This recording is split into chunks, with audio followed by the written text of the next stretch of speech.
When you're an investor, your job is to say no 99.9% of the time. Okay, you're gonna see 1,000 companies invest in one.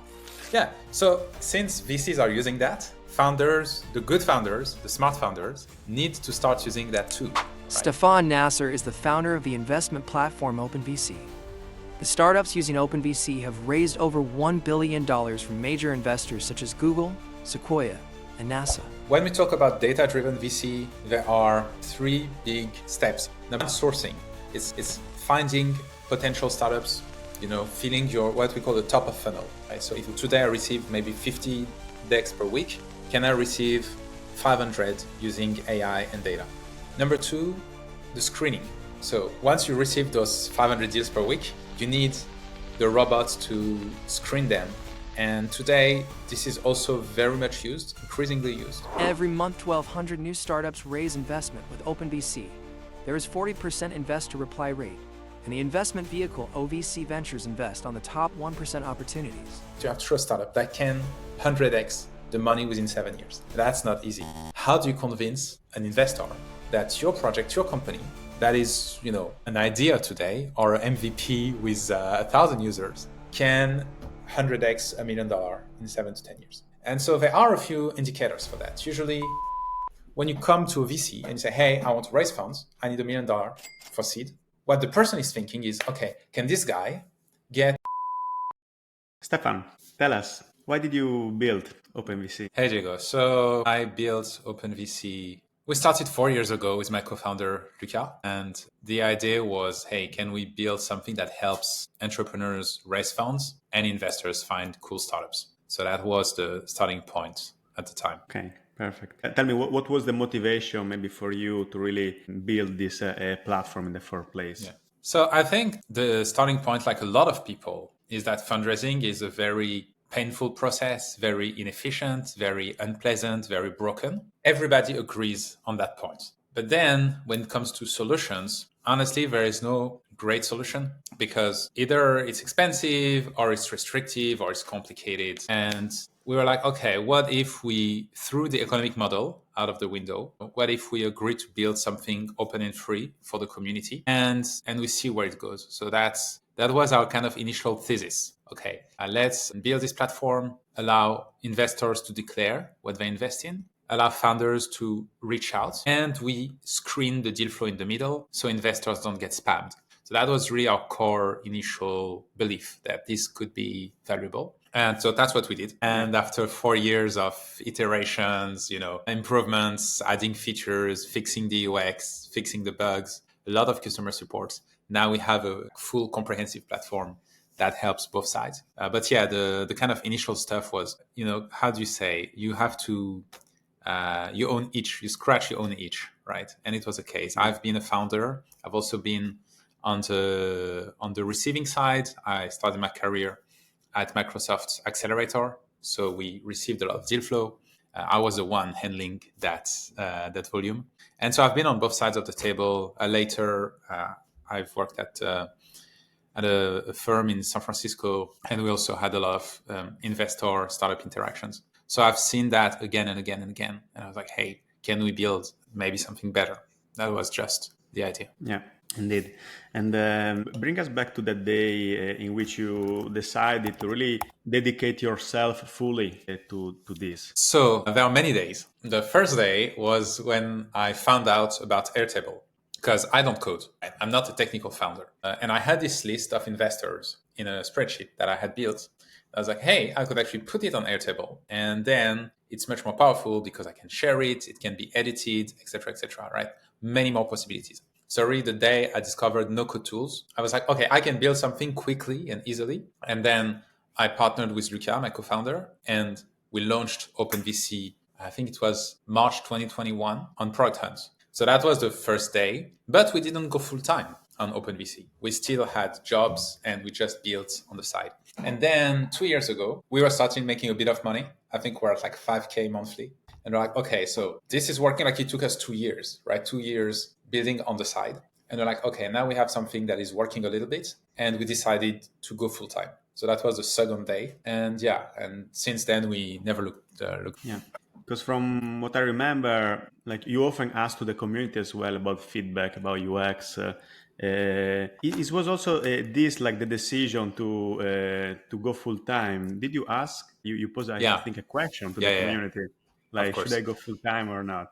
Oh, you have a great memory. Yeah. So we posted something on, so we use a lot LinkedIn and Twitter to communicate about everything we do. We're very open. And we ask people, hey, this is what we've built. This is where we are today. Should we go full time? Right. And of course, people say, yes, go full time, because it's like, yeah, jump, jump, do a backflip.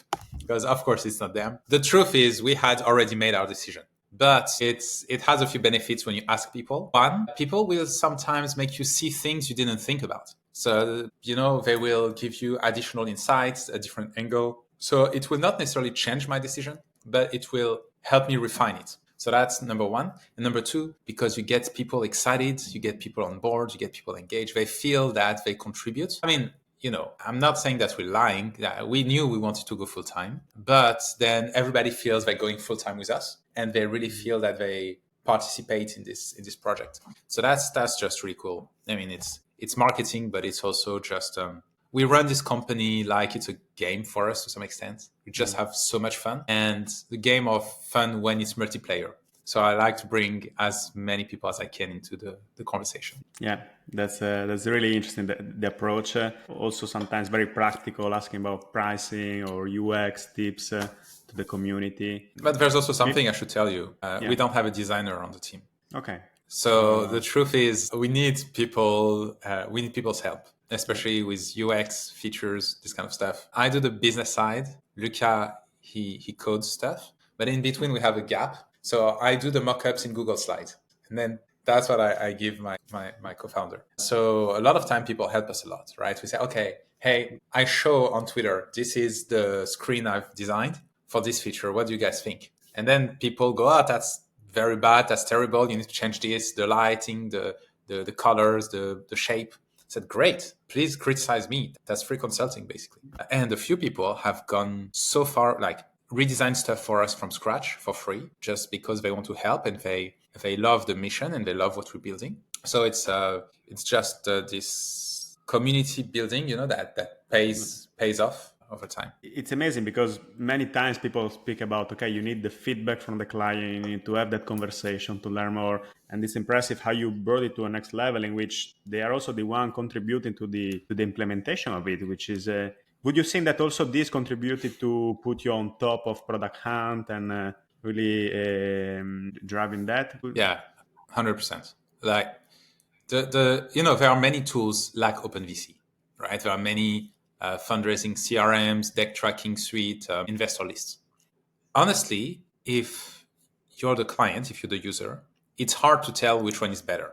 Well, I think OpenVC is better, but there are many different tools. And if you're the client and they all look the same to you, they all have the same features, same UX. So at the end of the day, if you love OpenVC because you've been part of the conversation, you've seen that we're genuine people, you see that we care, we see that we have an identity. And I think that makes a difference for people, that they have an emotional connection to the product and to the team. So that's definitely part of the success, right? They don't upvote us on Product Hunt because our design is better. They don't upvote us because our data is more accurate. They upvote us because they love the mission, the vision, and the stories that we share with them. Yeah, amazing. And you are essentially in the middle of these two worlds between venture capitalists and founders, which are many times, there are worlds that don't speak the same language. There are many times misunderstanding as well. What would you say are the main challenges when connecting these two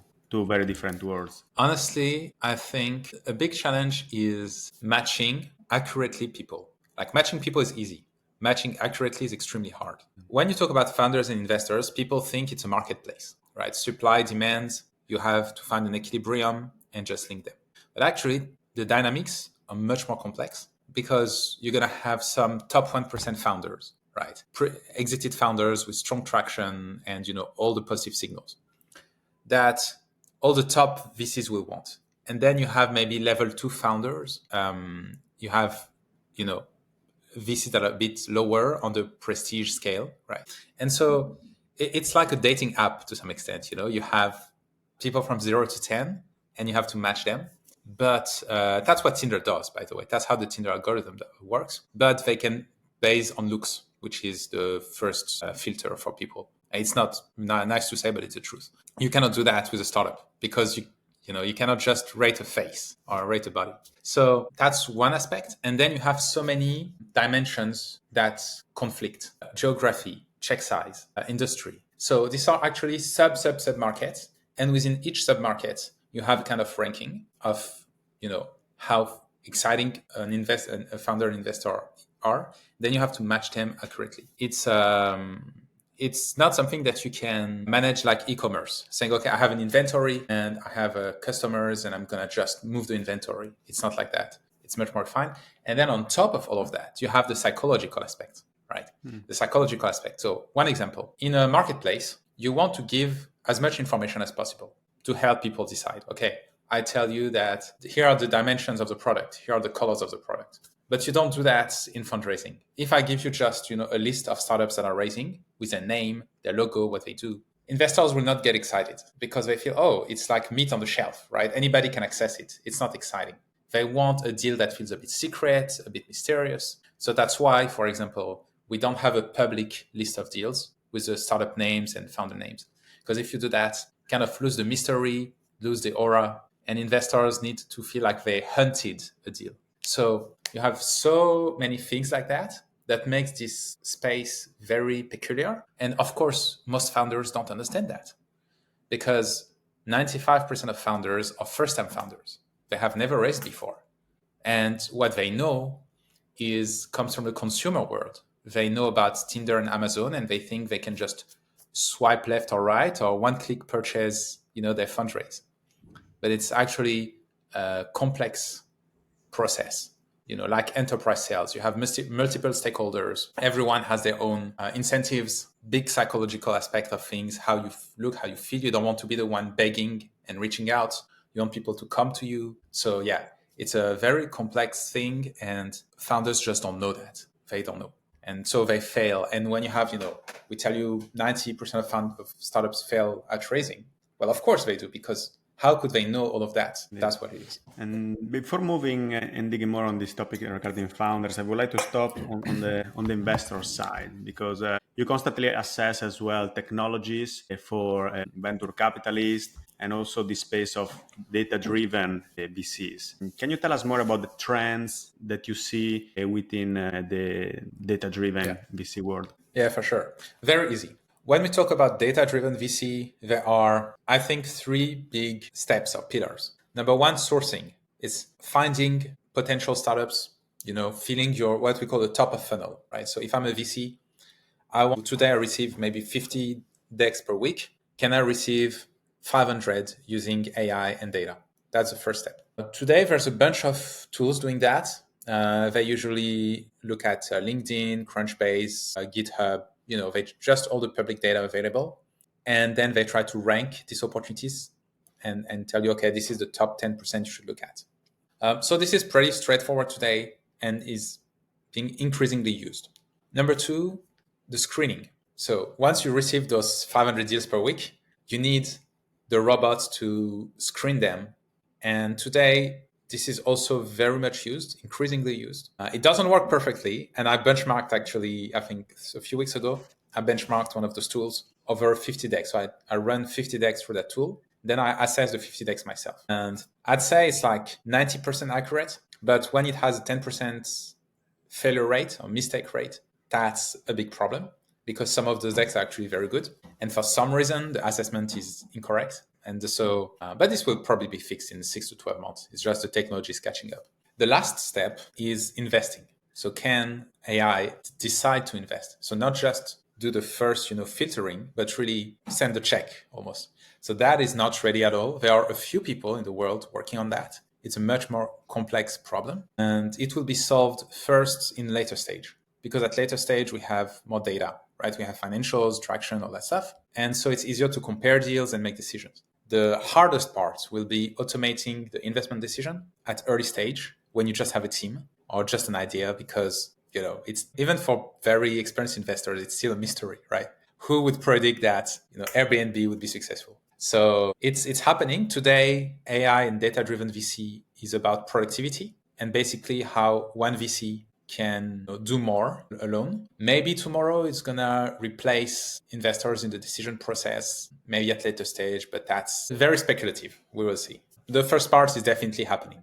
Definitely. So essentially, in terms of automation, how much do you think, like today and in 3 years, for example, we can automate about all this process of traditional VCs? Well, basically, you're gonna automate the analyst, 80%, right? So if your team today has 5 analysts, in 3 years you can probably have just 1, and this analyst will be pressing the buttons on your AI software to bring deals, pre-screen them, and just filter and do the first call. You're still gonna do a first call, but what's interesting, is that you're going to see more deals and everybody will see more deals. And I suspect that all those algorithms are going to show the same deals to kind of rank high the same deals to everyone. So I suspect that the concept of proprietary deal, having deals that others don't see, is going to become more rare because it's going to be harder to be the only one to know about a deal. And so there'll be more competition for those high profile deals, I suppose. Yeah, so basically the analysts will go away and you will focus more on the LP relations, and maybe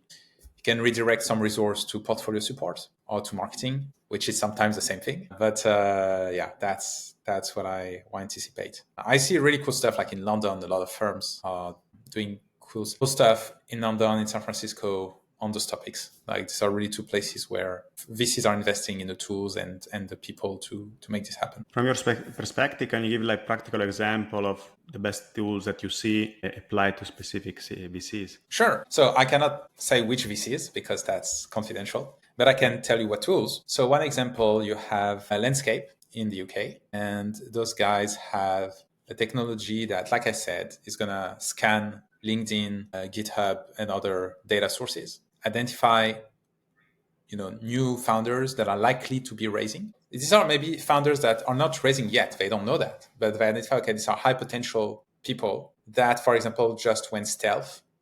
And so they're going to fit your thesis, right? Because, for example, they have worked in the automotive industry before and you're a mobility fund. So these guys are probably going to be looking to raise in the next 12 months. So contact them because they also have a successful track record. So they are founders that you want to speak with as an investor before everyone else. So that's one example. Another example, let me think. In terms of, Fornax. So Fornax, based in Germany, those guys. So the first guys are in London, Manchester, like in the UK. Fornax in Berlin. And those guys, they have a technology that scans your pitch deck and assess it on 3 dimensions. So you just give you your pitch deck. It's going to tell you, okay, team out of 10, market, like business out of 10, and the kind of clarity flow of your deck out of 10.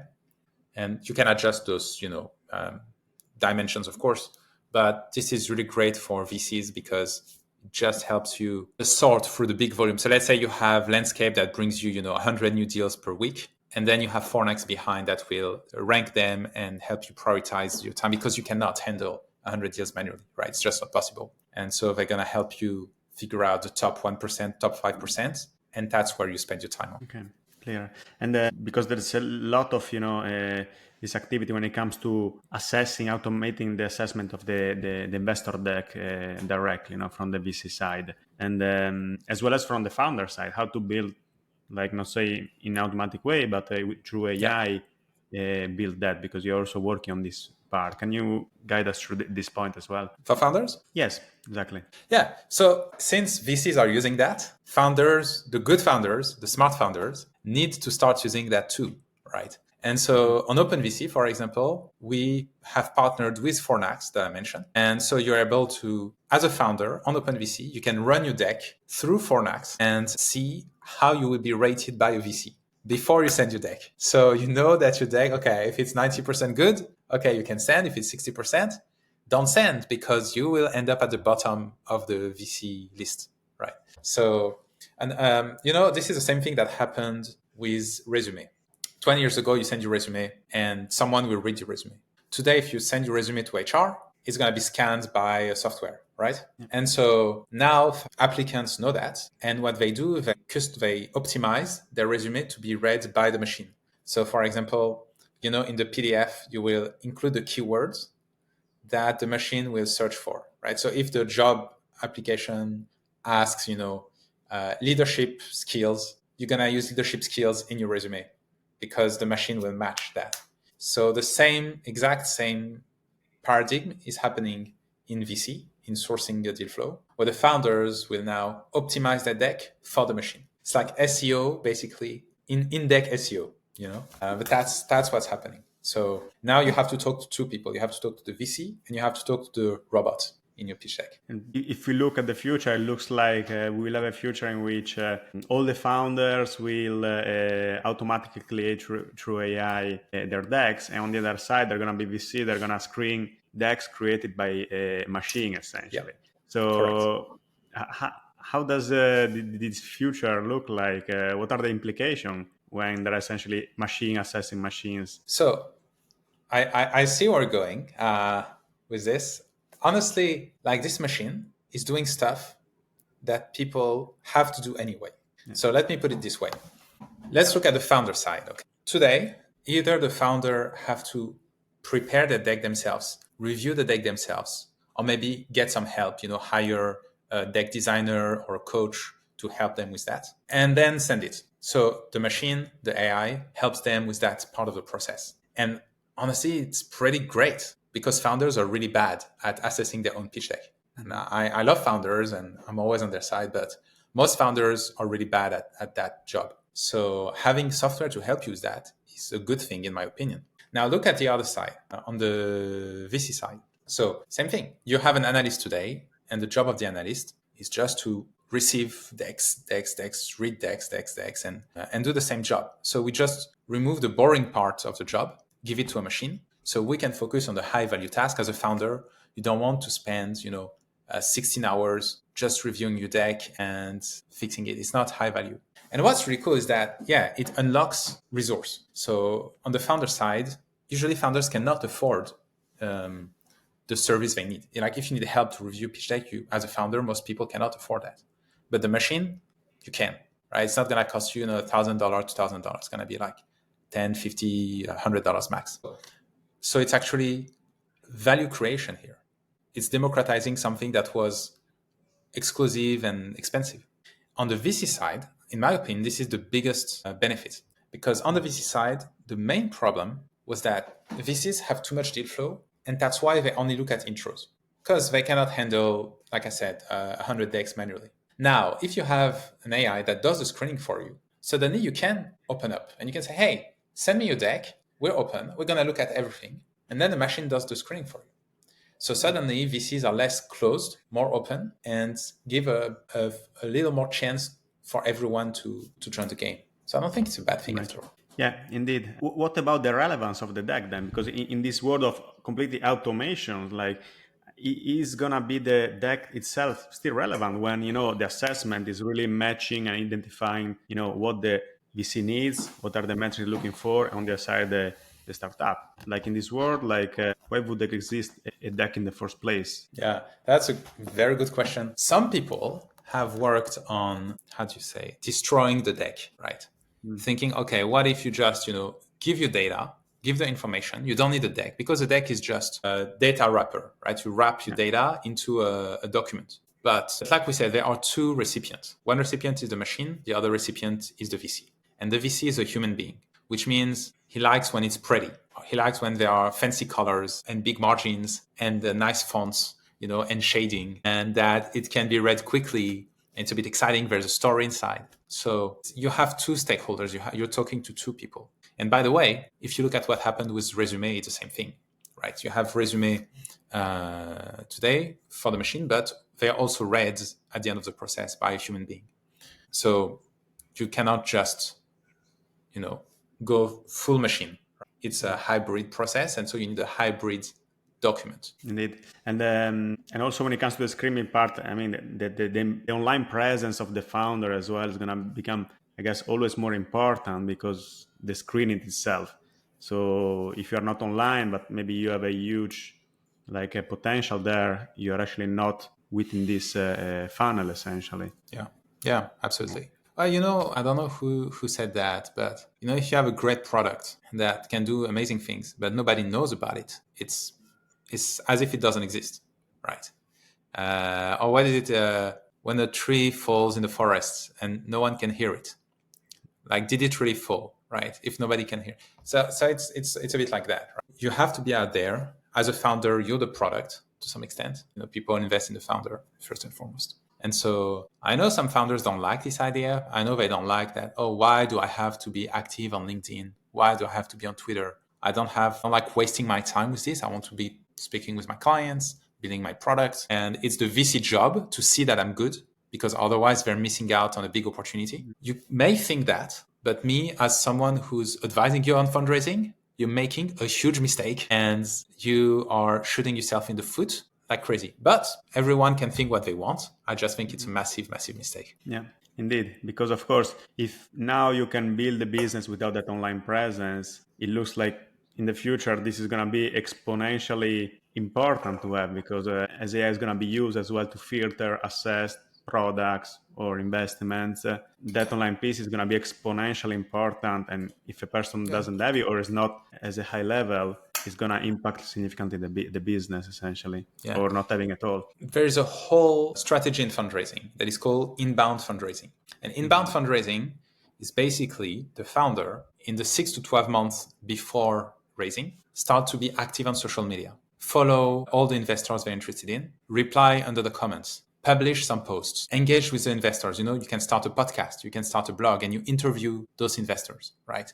You're not talking about your raise. You're not talking about what you want. You just put yourself out there and you build a persona. You become an opinion leader, a thought leader for those people in that space. And then the day when you need to raise, then they know who you are. Well, I have a good, you mentioned that I posted something on social media and I said, hey, we're going full-time for OpenVC. You remember that? Yeah. Well, I got 3 messages from investors. Hey, you're going full-time. Can we get on a call? Can we invest in your company? Because, and I didn't ask for anything. I just mentioned, hey, we're going full-time. Probably, maybe we're going to raise. We'll see. And this gave us 3 highly qualified investor calls. And we were not even trying. So this is really powerful. Some people are really good at that.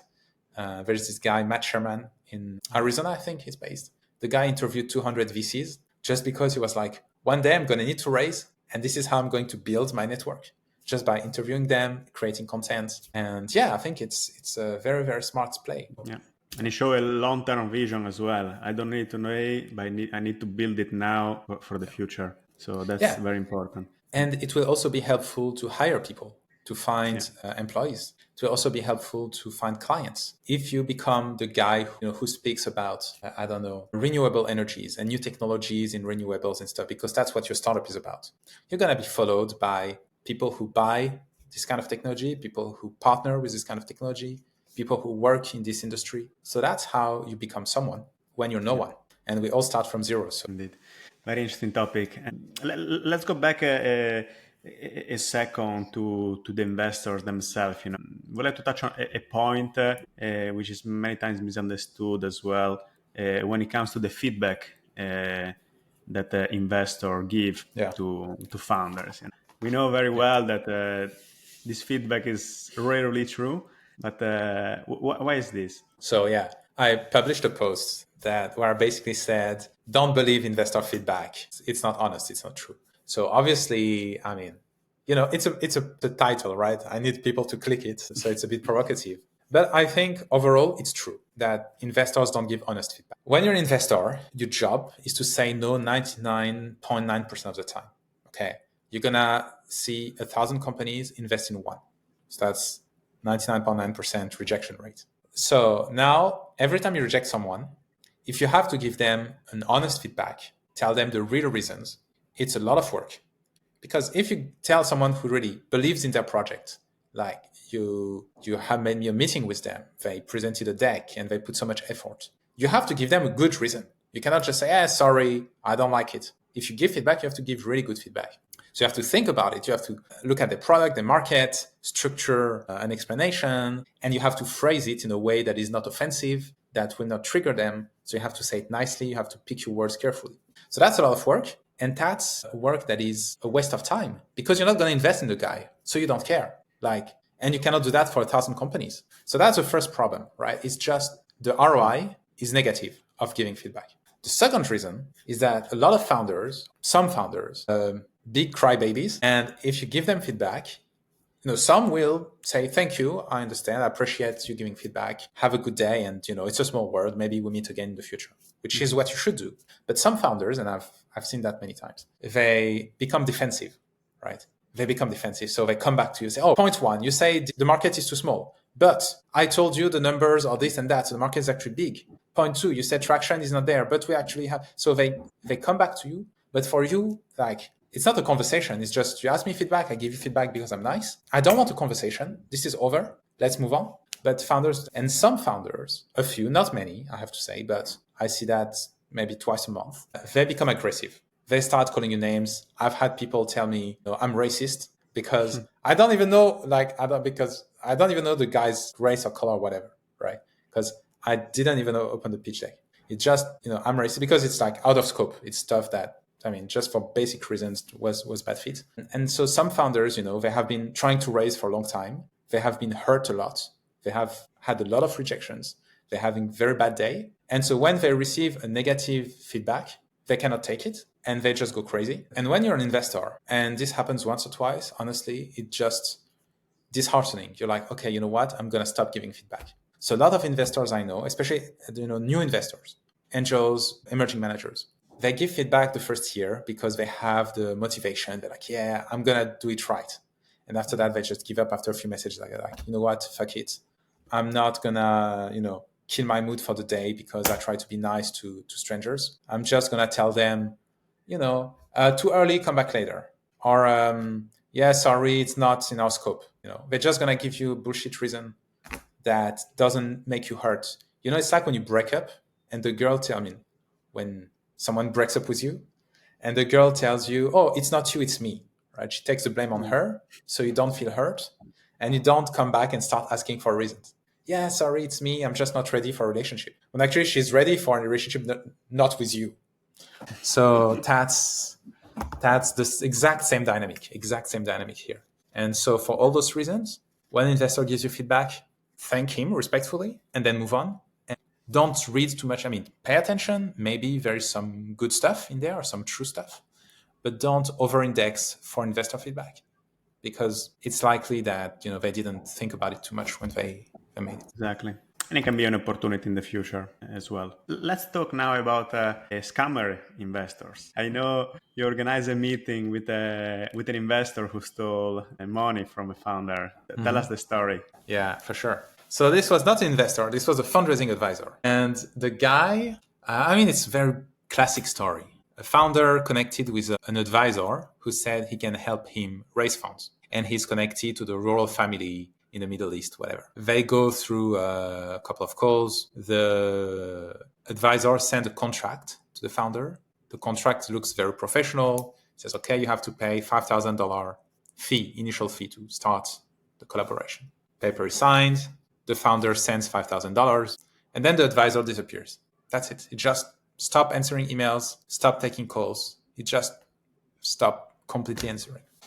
And this happens a lot. This is not a rare occurrence. I wrote a bunch on the topic, and there are so many ways. This is just one way to scam founders. There are a dozen more. I have a whole list with examples. Founders just need to learn, and sometimes they learn the painful way by losing their money. In that specific case of this guy, I managed to reconnect with this scammer, the fake advisor, and arrange a call with the guy, with the advisor. And in the middle of the call, I brought the founder who got scammed. And he didn't know I knew him, right? Because I knew a few people. And so we were connected. He didn't know that. So the founder shows up. The guy goes, but. Then he mutes his microphone. We're like, hey, what happens? Yeah, no signal. And then he left the call. Of course, we didn't expect anything. The guy is in another country. We don't even know if his name is real. So the money is lost, right? It will never be recovered, but that's okay. What we did instead is we put everything on social media. So we named him, we showed his face, show his name, his company, put it on LinkedIn, on Twitter. I think we have 1,000 like almost 300,000 views on LinkedIn since yesterday. This was like 18 hours ago, right? So it's a fresh story. So this is really fun. The guy sent me an email, the scammer. Like now he wants to sue me. Please sue me. I'm begging you. So this is gonna be very fun. But bottom line is like I'm not a founder. I didn't get hurt by this story, but the guy, he truly lost 5K, right? And that's a lot of money when you're a founder. Founders really need to learn that there are people out there who will prey upon them. And you have to always do your due diligence, right? Do multiple reference calls, do a background check. A contract doesn't protect you, especially when you don't meet people in person, right? These days, we do a lot of business remotely, right? Diego, you and I, we've done business together and we've never met in person. And so you have to be careful, right? Don't just wire $5,000 to a stranger. But it's a lesson, right? The funny thing is, I was thinking about that actually yesterday. I spoke to my dad. My dad is an older man now. He's Egyptian, as you know. He lives in Egypt. He would never make that mistake. Why? Because he comes from I'd say, low trust society, right? And he does business the old way. He's very, himself, very tough man, very predatory. He would never, like, even if it's in the contract, he's not going to pay you until he really has to. And a lot of founders, people in tech, honestly, they are soft people, right? They are intellectual people. They have grown in safe environments with the rule of law, high trust societies, and they're not used to scammers and they're honestly easy victims for people who come from different backgrounds and different culture and that are not afraid to be really evil. I kind of grew up with one foot in each space, so I can handle both. But for a lot of founders, they need to be burnt once to learn. So that's what happened, unfortunately. Yeah, we see it as well many times of this fake investor reaching out to founders, providing money as well. It's quite common, but it's very good that you are exposing as well this. And then let's talk now as well about the VC, how the VC work.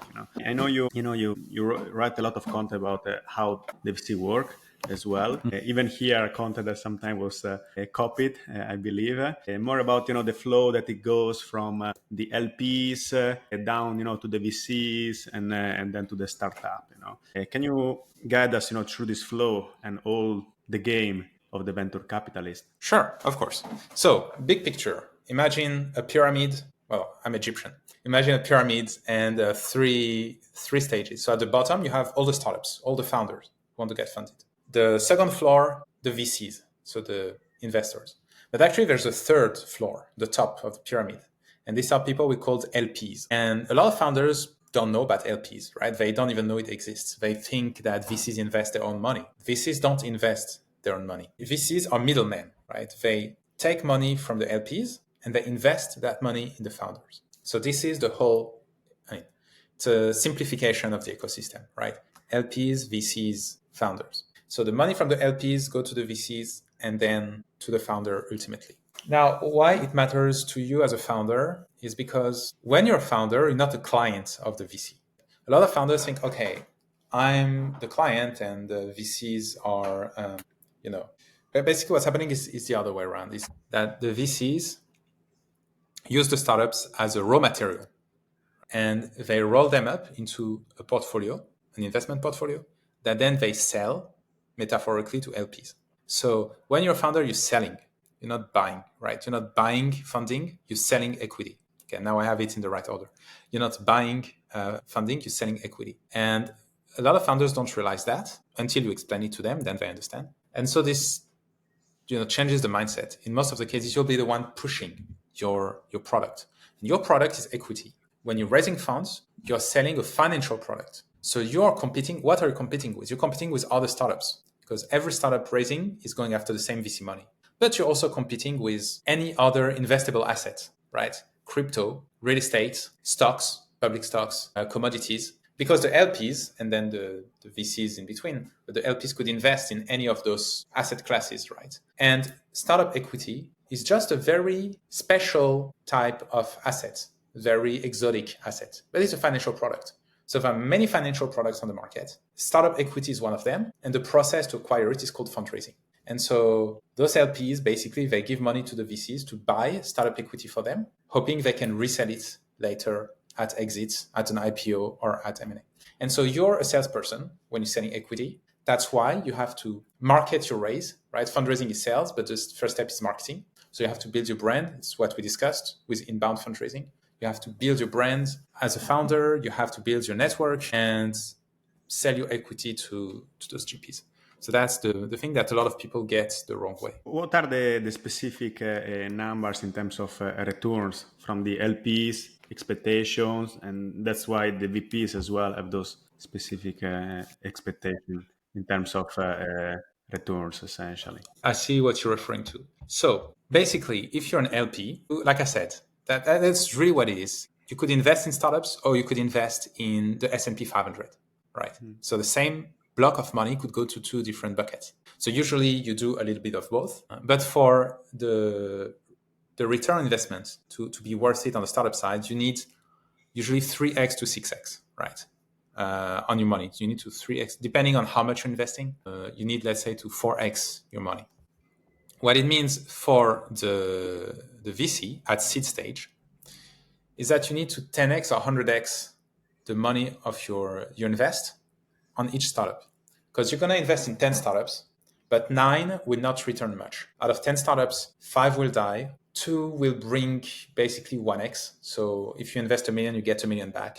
So you don't win, you don't lose. But it's been 5 years have been lost. So that money could have been invested somewhere else and bring returns. So it's actually negative. And then 2 startups will bring 2x to 5x. So, you invest 1 million, you get 5, 7 years later. But you have all the first loss, right? You've lost the first 5 startups. So you're basically just covering your loss. So you have invested in 10 startups, and at 9 startups, you're still not making a profit. So the last startups has to return the whole fund and more. So that's why typically you're going to want 10x to 100x, meaning I'm a VC, I invest $1 million in your startup. I want to get between $10 and $100 million in return at exit 7 to 10 years later. I'm giving a range because there are other factors like the fund size make a big difference, right? The bigger the fund, the lower the numbers. But if it's a small fund, you probably want 100x. So that's the kind of LP-GP conversation. Now, if we move to the VC startup conversation, what it means for the founders is that you have to show a project, you have to show a startup that can X the money within 7 years. That's not easy. How do you convince an investor that your project, your company, that is, an idea today or an MVP with 1,000 users can 100x $1 million in 7 to 10 years? And so there are a few indicators for that. Usually, let's look at SaaS because SaaS companies are the most well-known example. We're going to look at your revenue and apply an annual revenue, your ARR, and apply a multiple. So if your company makes $5 million per year in ARR, multiplied by 10, that's $50 million in exit value. For a $1 million investment at seed to 10x, you need $1 billion exit. So it means you need $100 million in annual recurring revenue. Sorry, I know it's a lot of numbers. You asked me the numbers. I'm just doing what you asked. I'm sorry for the listeners if it's a bit unpleasant. But now we are at the stage where I'm a founder. I need to show that my company can hit $100 million in annual recurring revenue in 7 years from zero to today. Now, what does that mean? Let's go one level deeper. $100 million in revenue. If I'm selling a product for $1,000 per year, right? Let's say I'm selling a CRM, I'm Pipedrive, selling a CRM, $1,000 per year. If I need $100 million, it means I need to sell to how many clients per year? So you do 100 million divided by 1,000. That's 100,000, something like that. I'm not good with math. So you need to prove that you can sell a product that costs $1,000 per year to 100,000 people in the next 7 years, and have 100,000 clients, recurring clients in 7 years. That's the math. So when you go to a VC, and by the way, what I explained painfully, this is instant math in a VC math, in a VC mind, right? So when you come to a VC and you say, hey, I want to raise funds, I need $1 million for seed. What the person is thinking is, okay, can this guy get to, sell to 1 million people at $100 per year in 7 years? If yes, I have a winner. If not, it's not worth investing because I can only bet on winners because I know 9 out of 10 will fail because that's the math that my whole business is based upon. So sorry again for the math, sorry again for the numbers, but I believe founders should know that because that's the assumptions that drive this whole industry. Yeah, that's so important, this part, and it's good. You explain it, in a very specific way. So then that perspective is so important when you raise those funds, and those funds that you mentioned yourself. Like, of course, it's very difficult to raise, but you also mention ones that venture capital is not for poor people. What do you mean by that? Yeah. So in short, if you're poor, and when I say poor, I mean really poor, right? Not middle class. I mean like you really live on food stamps, you struggle paying your rent. You should probably not start a VC-backed company because you will find that, number one, it's actually expensive because you're supposed as a founder to cover all the early costs, right? VCs will not pay for your MVP development. VCs will not pay for your incorporation or for your patent and all that stuff. So even before you can have access to funding, you have to spend before you can get VCs to support you. So a lot of people think, okay, I just have an idea and VCs will pay for all the cost and development and stuff. It's not true, right? VCs come after you've taken the first risk. So if you're really poor, you just cannot afford to start a startup. So you cannot even get to the level where VC will consider you. That's number one. Number two, if you start a startup, you are, you do this thing, it's a high risk, high reward. So if it's successful, you're going to be a billionaire. But if it fails, you're going to end up with almost nothing or with less than nothing, right? You're going to maybe lose more. So it's a big bet. So if you are a wealthy person, you have, a house and a stable situation, you have retirement and all that stuff, it's a bet that you can afford to take. Because worst case scenario, if you're a millionaire, best case scenario, you become a billionaire. Worst case scenario, you remain a millionaire, right? Your life will not be damaged. But if you're a poor person and you're going to put 3, 5, 7 years into that startup and it fails, then you're really back, at zero. So that's dangerous on a personal level. And I know it's not a popular thing to say because people like to think that through VCs and entrepreneurship, I can, go from rags to riches. I can go from poor to mega rich. That's a nice story. That's a story that people love to tell because it feels good. What I see working with founders is that people who they successfully raise, they usually already have a good situation because they have done many things before business-wise. They have a track record. They have been successful. And so they have money and they don't need the funding. They're not in danger personally. Their family is stable. They can focus on the business. And of course, it makes sense. It's like saying, okay, I want to play in, I don't know, League One. I don't know how you call it in Italy, in the first division in football game. Okay. Right. Yeah, the league. The league. Serie A. Serie A, exactly. But you have to climb the steps, right? My personal opinion is, as a founder, it's probably better to have a first business success outside of VC. Maybe you bootstrap a company. Maybe you have a career at Microsoft or Google or something like that. That will give you some money, that will give you some network, that will give you some track record. And then on that, you can do, okay, now phase 2, now I'm going the VC way and I'm going to try to go big, but I'm already safe and stable. And I'm not putting my life at risk. I'm not my financial life at risk. I'm not putting my family at risk.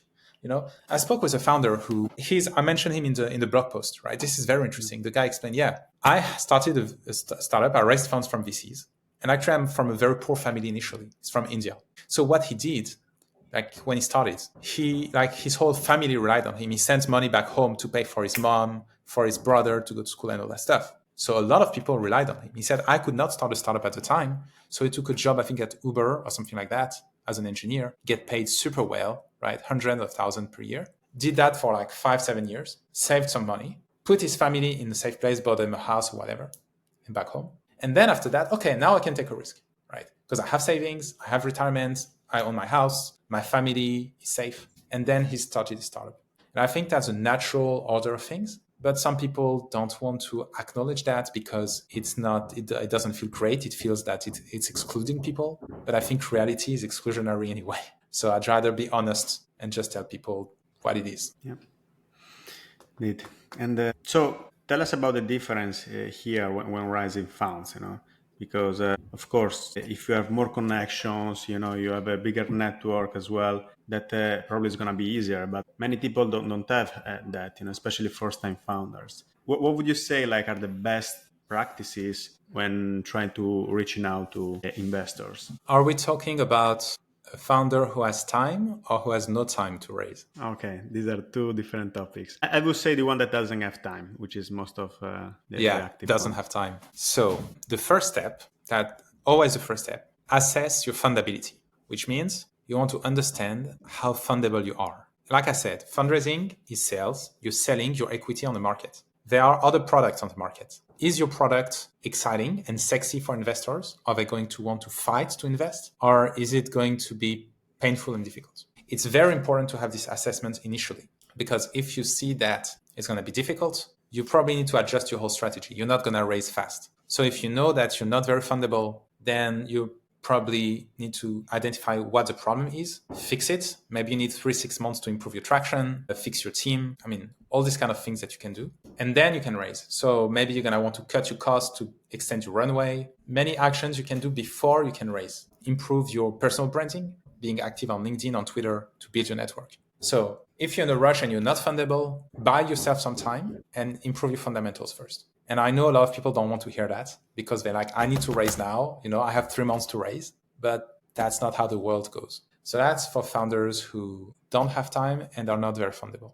Now, if you're fundable, this means that you have a strong team, a proven team with a track record. So you've done things in the past that show that you can run a business successfully, that you are an outlier as an entrepreneur, as a technology person, whatever. And or you have traction.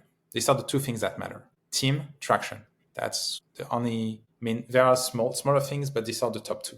Traction means you have usage, you have growth, you have retention, right? The key metrics. So if you have that, then after that, it's just a matter of execution. I mean, I wrote a whole book about that. It's basically, build your investor lists really well, find the best access points. Maybe it's going to be cold, maybe it's going to be inbound, maybe it's going to be via intros, and then run the process efficiently. You need to use a CRM, track your pitch deck.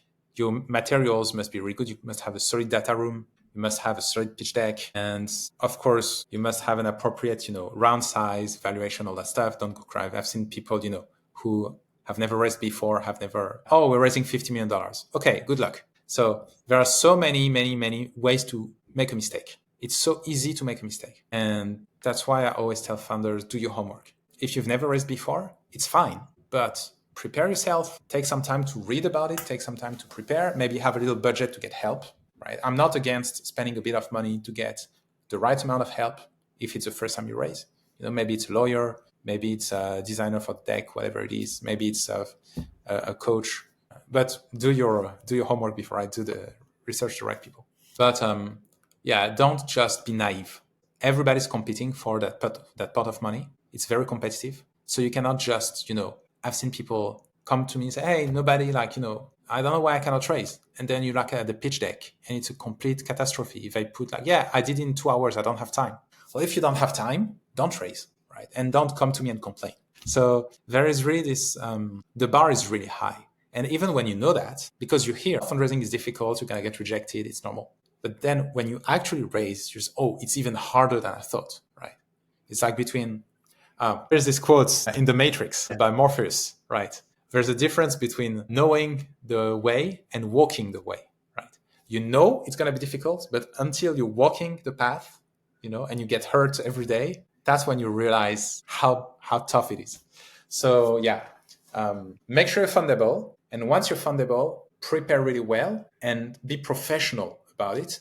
Do your homework and avoid all the beginner's mistakes, because you only get one chance to make a good impression. So it's not a thing where you can, iterate. I'm going to send and see how it goes. And every investor, you get one shot, one opportunity. So don't waste it. And if you look, you yourself, you've been seeing thousands of techs. I know you were screening one at a time as well, especially at the beginning. So you've probably gone through so many requests, sometimes unrealistic or even funny, I would say, in terms of what they're asking. Can you give us some examples? I don't like to make fun of founders because a lot of times it's just people who don't know any better. Like I said, it's not something you learn in school, right? It's a very niche skill. There are a few people that are really unpleasant and entitled and demanding. So those guys, I usually post them on social media. So let's try to see some fun stuff. I had one guy, this was really weird. Nice guy and everything, but he was always referring to God in his emails. Like, I must have his email somewhere, but it's basically that, I'm praying God that you understand the project we're doing for the greater good, blah, blah, blah. I mean, that's weird. And he's probably a very religious person, obviously. It's okay to be religious. Don't bring religion into your fundraise, right? These are two separate things. So this was very unusual. And it's not that you're religious that is a bad thing, but it shows that you don't understand social rules.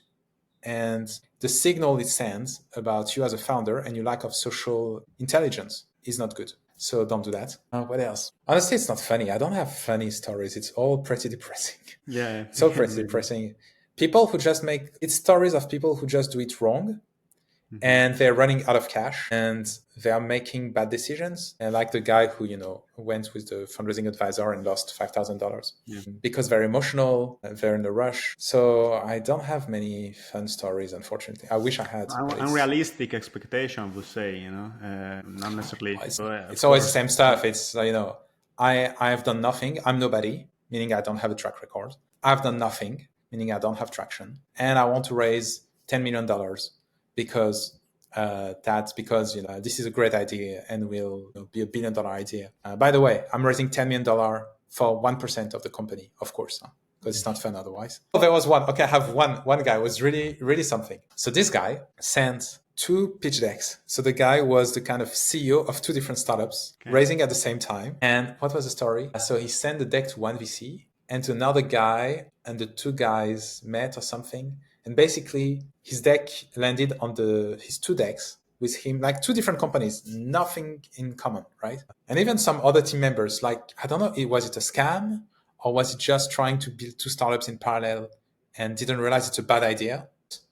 You don't do that. And so, long story short, the VC was like, man, I mean, what startup are you building and which one are you focused on? Because this is not something you do, right? You have to show that you're committed and you're focusing on one project.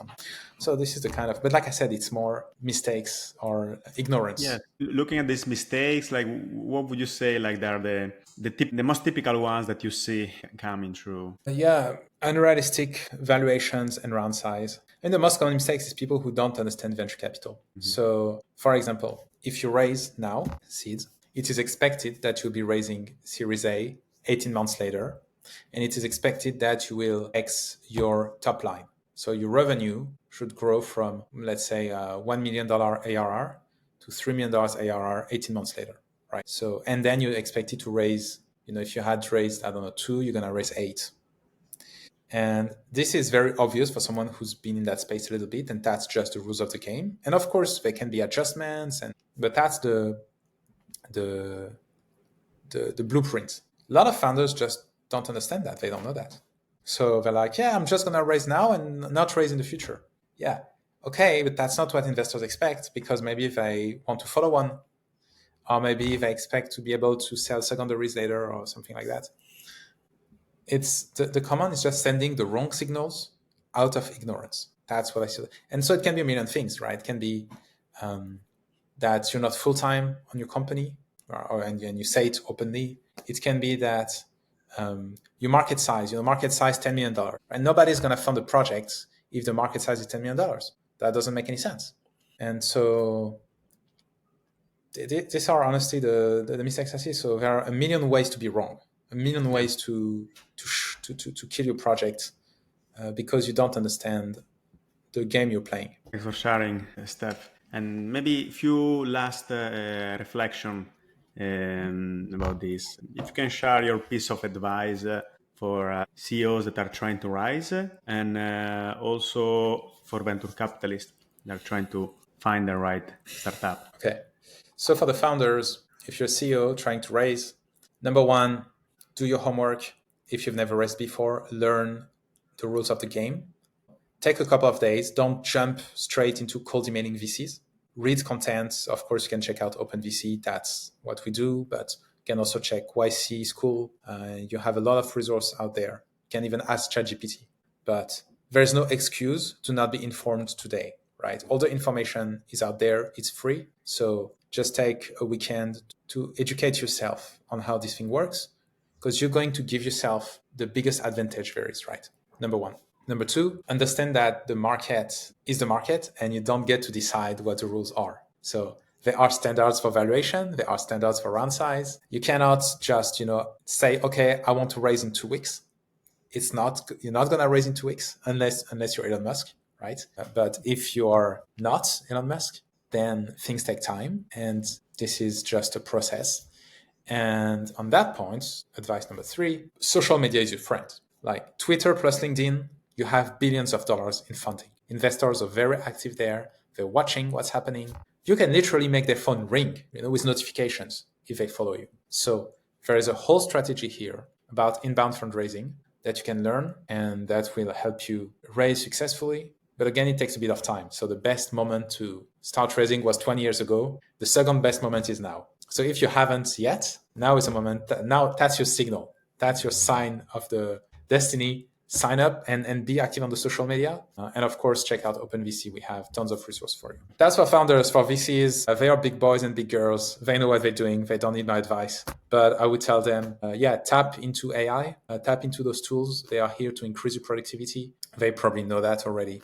There is a ton of really super cool tools today that will help you better serve founders and better serve your LPs. So yeah. Great. And looking back at your career, also your role, and now, what would you have done differently?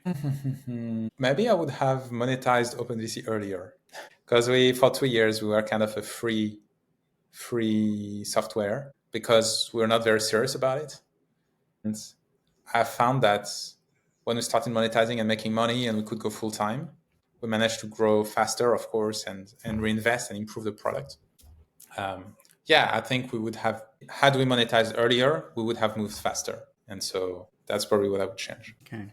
And then last question here. So the world is going through an accelerating rate of change in which technologies are impacting always more society. What do you see what are your main concerns, and also what excites you most about the digital future? Robotics. So AI is amazing. I absolutely love it. But AI plus robotics, where you can have an impact on the physical world, this is going to be awesome.